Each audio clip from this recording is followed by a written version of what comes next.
So let's go ahead and give these isometric circles a try. And I'm going to go ahead and fold this in half because I'm going to start with the smaller one first. And if you can't tell, I went ahead and drew these boxes. You can go ahead and catch up with me if you want. You can pause the video and do that. But just real quick, this is 4 squares because it says each side of this cube is 1, 1, 1. So, of course, we know that is 4 squares, right? Just so you know. And on this side, it's 1.5, so that would obviously be the 6 squares. But let's go ahead and draw all these circles. And the first thing you need to notice are these center marks. I'm going to go ahead and let's do the top one first. It is right in the center. So if it's 4 by 4, then we go 2 in and 2 down. We'd have it right here. That'd be the center.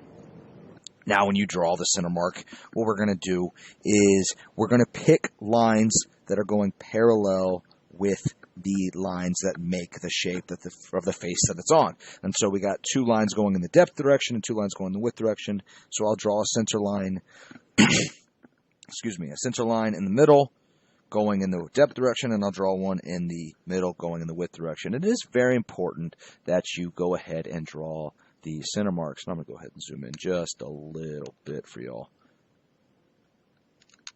I'll focus it for you too. And all right, so here's the deal with the circles. Is first off, you can't just draw a lousy circle and be done. I need to see a couple things. I need to see that you understand what the radius is, how far away it is from the center. And I mean, you'll see what I'm talking about. When I'm talking about the edges not crossing, how far it has to be. But also, I need to see, or need to know that you see how it is elongated. So, for example, this is a square, but you can see that it's elongated in this direction.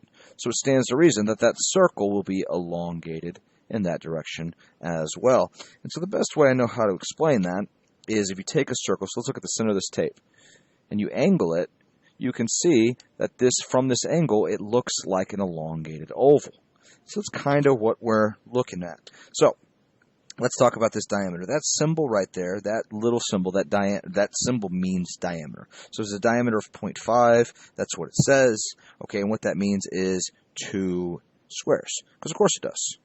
Okay, so that means from end to end, it is 2 squares wide. That means the radius is 0.25, or half that, or just 1 square.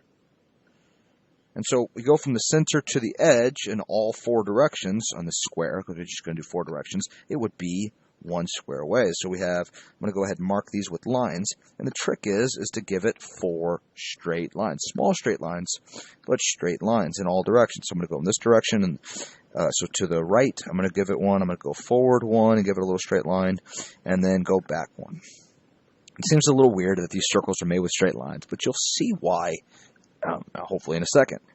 The next thing you need to notice is the arch. So the arch in here, you can see that this corner is elongated, it's obtuse, and so it's closer to straight, right? It's closer to straight than it is sharp.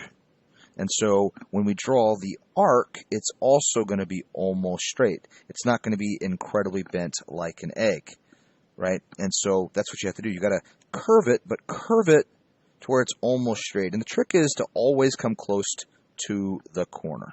Always come close to the corner that you're aiming towards. So this corner right here, for example, this is a sharp angle, right? And so the curve should be sharp like this, if you compare it to a straight line. And so it is going to curve super sharply. So I'm going to come out and curve super sharply. And you want to, let me go ahead and erase that a little bit. This is why it's so important to write in pencil, right?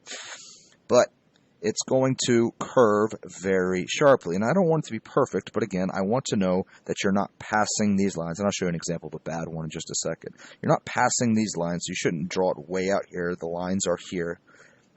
But also you can see where it's flat, where it's a flat arc, and where it's a very sharp arc. And so, for example, this has a very obtuse angle, and so it's going to have a very almost straight curve. This arc is almost straight. And you can see this is starting to look like a good circle, a pretty decent circle.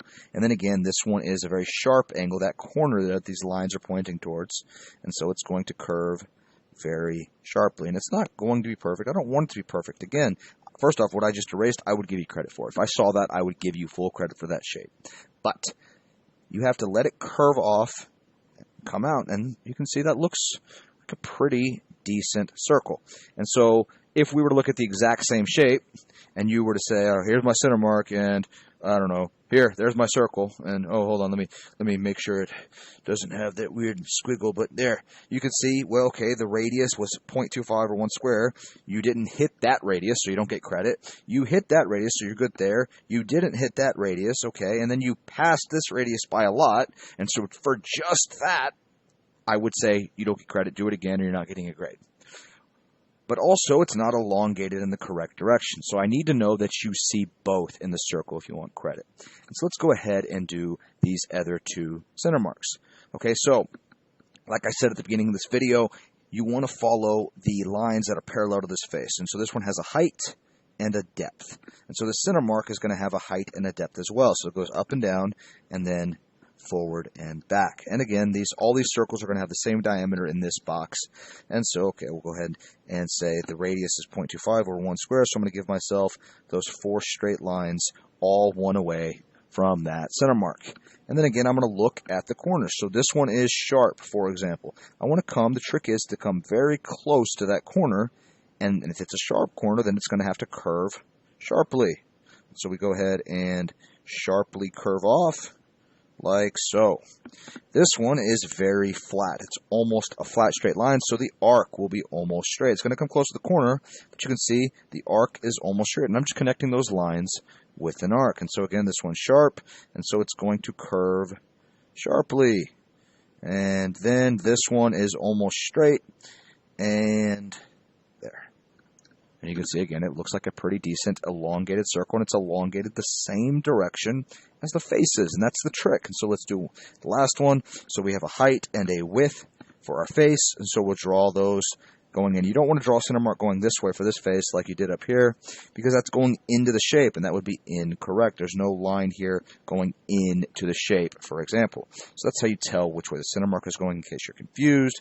But so we go ahead and do that same diameter. We go 0.25 away, or 1 square away, 1 square away, and 1 square away from the center mark. And again, the diameter is 2 squares, so we look from end to end. That is 2 squares, so we know we did it right. And then we look at those sharp curves, and so we arc it in a sharp way, and we straighten it, or almost straight, I'm sorry, on that one, because it come close to that arc. It's that angle, not arc. That angle is very obtuse, and so will our arc.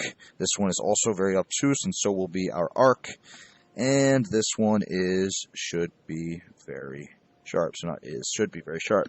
And this one looks a little less good than the other two. It's a little boxy, but you followed my rules. You can see which way it's clearly elongating, and you can tell that you hit the radiuses, or the radii, I guess, is the correct way to say it. But you can see it. You can see that you measured it, you knew the measurements, and you knew the elongation direction. I don't want it to be perfect. This isn't an art class, but I do want it to elongate in the correct direction to see the radii. So let me give you an example of what a bad one would be. So if you look at this one real quick, if I were to draw that exact same center mark and give myself those same radii, but you don't see the elongation. If I'm just going to arc it and, arc it and arc it and arc it. You see how it kind of looks like a weird, just a pillow almost. It doesn't really look like a circle. Well, the main problem is, and this is the most common mistake when it comes to messing up your arcs, is these are very flat arcs. They're not very, I guess you can't see that. They're not very sharp arcs. And so in the next video, we'll go ahead and do the bigger cube and its circles on the bigger cube. We'll do that example.